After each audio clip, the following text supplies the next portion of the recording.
எல்லாம் எப்படி இருக்கீங்க? நல்லா இருக்கீங்க நம்புறேன். நம்ம எல்லாருமே எதிர்பார்த்துட்டு இருந்தோம். ரொம்பவே நான் எதிர்பார்த்துட்டு இருந்தேன். தர்மபுரி டு லடாக் வந்து செகண்ட் டைம் நம்ம பண்ண போகிறோம். என்னைக்கு கிளம்ப போகிறோம்னு பார்த்தீங்கன்னா ஜூன் 5 நாளை மறுநாள் வந்து நம்ம லடாக் கிளம்ப போகிறோம். இதுக்கு சென்ட் ஆஃப் மீட் மாதிரி நான் வச்சுருக்கேன். ஏன்னா உங்களோட எல்லாரோட பிளஸ்ஸிங்ஸும் எனக்கு தேவை. அதனால வந்து தர்மபுரியில் சந்திரா ரெசிடென்சியில் 9 to 9:30 வந்து தர்மபுரியில் மீட்டப் வச்சுருக்கேன்.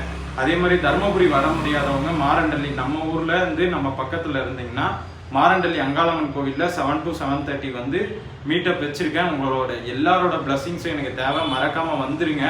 உங்கள் லவ் அண்ட் சப்போர்ட்டை வந்து மேலும் மேலும் கொடுத்துட்டே இருங்க. அப்போ தான் நான் வந்து நிறைய ரைட்ஸ் பண்ண முடியும். ஸோ இங்கேருந்து நான் செகண்ட் டைம் ரைட் பண்ண போகிறேன். முடிஞ்ச அளவுக்கு எந்த ஒரு சப்போர்ட்டுமே இல்லாமல் தான் போயிட்டுருக்கேன். அதனால் முடிஞ்ச அளவுக்கு நீங்களாச்சும் சப்போர்ட் பண்ணுங்கள். அப்போ தான் நான் நல்லபடியாக ரைட் முடிச்சுட்டு வர முடியும். சரி, ஓகே, பாய் பாய், டேக் கேர். மறக்காமல் ஷேர் பண்ணிவிட்டு உங்கள் லவ் அண்ட் சப்போர்ட்டை மட்டும் தெரிவிக்க விட்டுருங்க. பாய் பாய், டேக் கேர்.